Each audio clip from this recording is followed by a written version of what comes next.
अस्सलाम वालेकुम नाजरीन, आप सियासत.pk देख रहे हैं। सोहराब बरकत आपसे मुखातिब हैं। उम्मीद है आप खैरियत से भी होंगे और महफूज भी।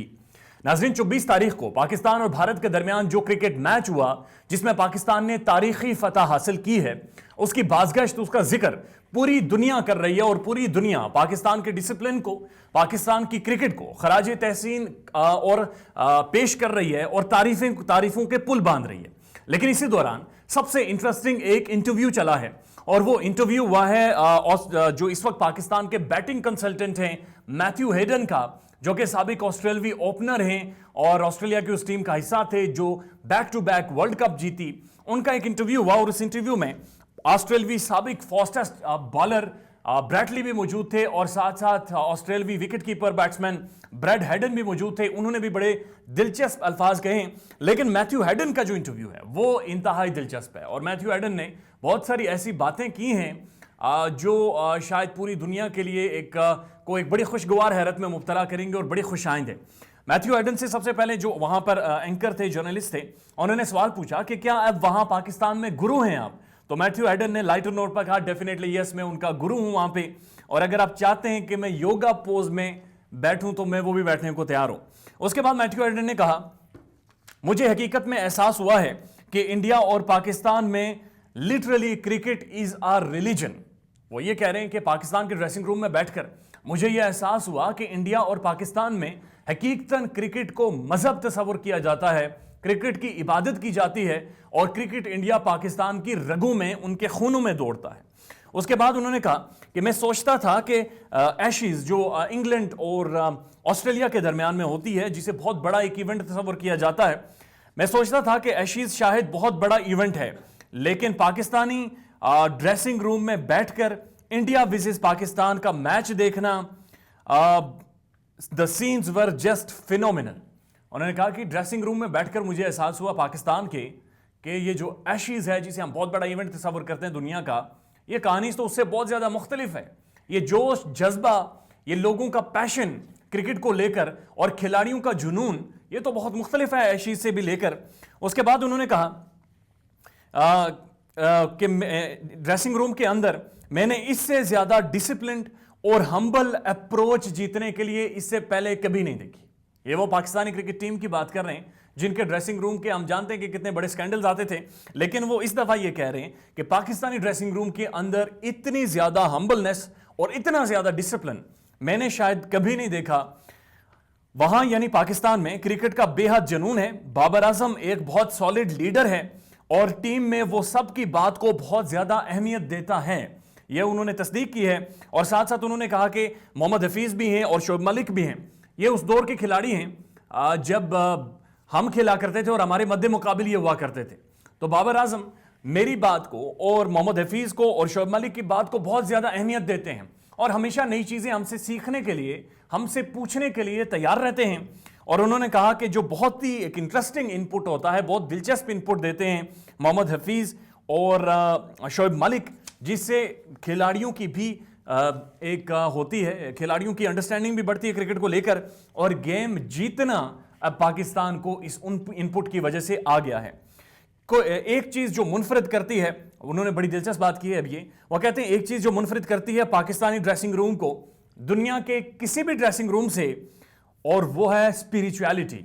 अब इन्होंने एग्जैक्ट ये वर्ड कहे, there is that fantastic sense of spirituality in Pakistani cricket dressing room.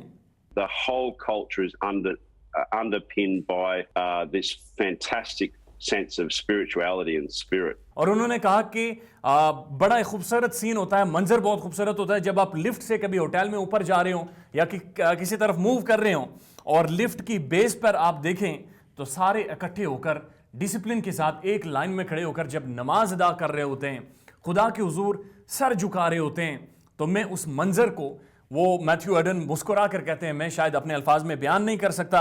You can be walking to the lift and there'll be prayer time, and at the base of the lift there'll be all of the team in unison praying. It's a phenomenal experience, spiritual experience and a cultural experience for me. वो कह रहे हैं ये phenomenal experience है मेरे लिए और ये एक बड़ा खूबसूरत कल्चर है जो कह रहे हैं मैंने देखा है। बहुत सारे उनसे सवाल पूछा गया कि अगर आपको कोई लैंग्वेज बैरियर तो नहीं होता, यानी खिलाड़ियों से बात करने में क्योंकि बहुत सारे पाकिस्तानी खिलाड़ी हैं जो अच्छी अंग्रेजी नहीं बोल सकते। होता यह है पाकिस्तान में कि मैट्रिक के बाद इतनी अच्छी तालीम नहीं ली जाती, बल्कि क्रिकेट चूंकि जुनून की हद तक फॉलो किया जाता है तो लोग क्रिकेट में चले जाते हैं, इसलिए अंग्रेजी समझने में उन्हें बहुत मसला पेश आता है। तो उनसे पूछा गया मैथ्यू एडन से कि क्या आपको लैंग्वेज बैरियर तो नहीं होता, मुश्किलात तो नहीं होती अपनी बात खिलाड़ियों तक कन्वे करने में या उनकी बात सुनने में। उन्होंने कहा कि देखें, बहुत सारे खिलाड़ी तो हैं जिन्हें अच्छी अंग्रेजी बोलना नहीं आती, लेकिन बहुत सारे लड़के ऐसे हैं जो बहुत अच्छी अंग्रेजी बोलते हैं और वो ट्रांसलेट करते हैं, तो इसलिए मुझे कोई भी लैंग्वेज बैरियर महसूस नहीं होता।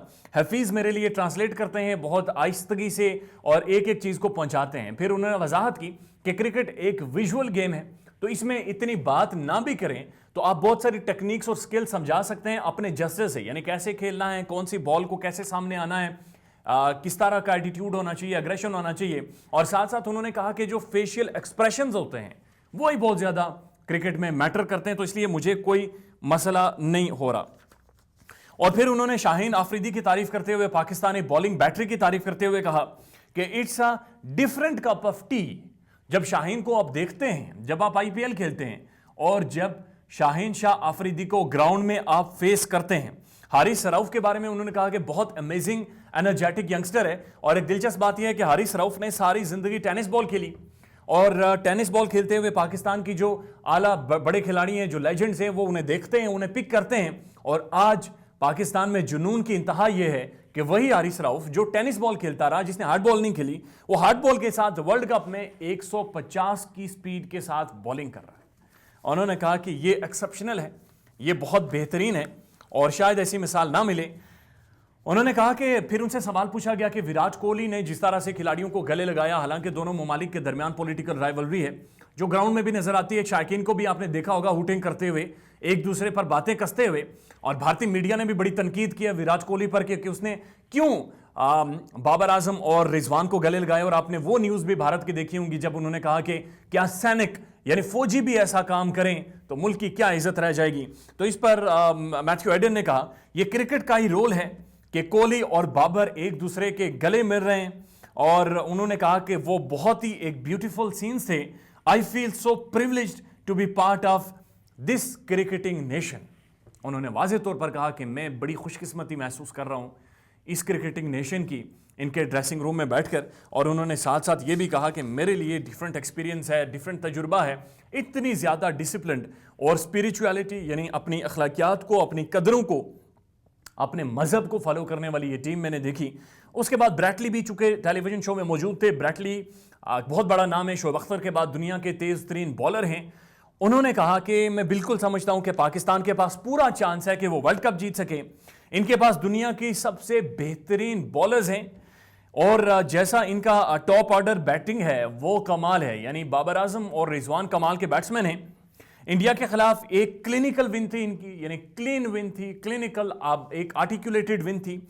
प्लानिंग, विगर, पर्सनालिटी, कमिटमेंट, करिश्मा, सारी चीजें ग्राउंड में दिखी हैं। साथ उन्होंने कहा कि इन दोनों ममालिक की क्रिकेट में ऑजीज राइवलरी यानी जो ऑजीज इंग्लैंड और ऑस्ट्रेलिया की जो एशेज होती हैं ये उससे बढ़कर है, और उससे उन्होंने कहा कि ग्राउंड में इन दोनों का एक दूसरे के खिलाफ जीतने का जज्बा मिलियंस टाइम ज्यादा है जो हमारा एशेज में होता है इंग्लैंड और ऑस्ट्रेलिया का। उसके बाद उन्होंने कहा कि आप सिर्फ स्क्रीन पर सेलिब्रेशंस ही देखें, आपको अंदाजा हो जाएगा कि ये गेम क्या मायने रखती है पाकिस्तान और भारत के लिए। उसके बाद ब्रैड हेडन चूंकि मौजूद थे उसी शो में, साबिक ऑस्ट्रेलियावी विकेटकीपर बैट्समैन, उन्होंने कहा कि पाकिस्तान ट्रेडिशनली एक इमोशनल टीम है। ये जिसे अनप्रिडिक्टेबल कहते हैं, वो कह रहे हैं इमोशनल है।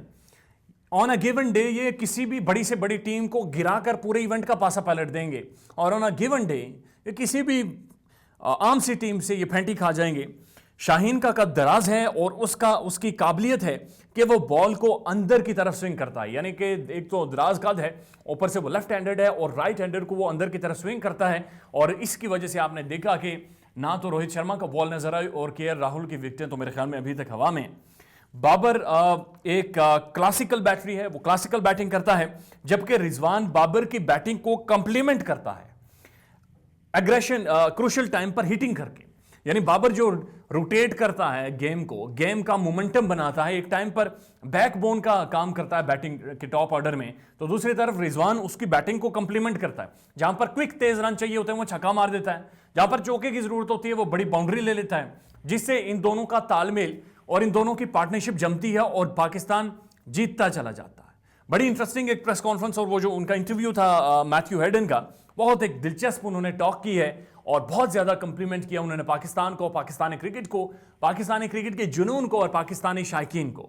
आज न्यूजीलैंड के साथ पाकिस्तान दो हाथ करेगा। मजीद जो भी तफसीलात होंगी वो वक्तन फवक्तन आपके साथ शेयर करते रहेंगे। अपना ख्याल रखिएगा और हमारे चैनल का भी। अल्लाह हाफिज।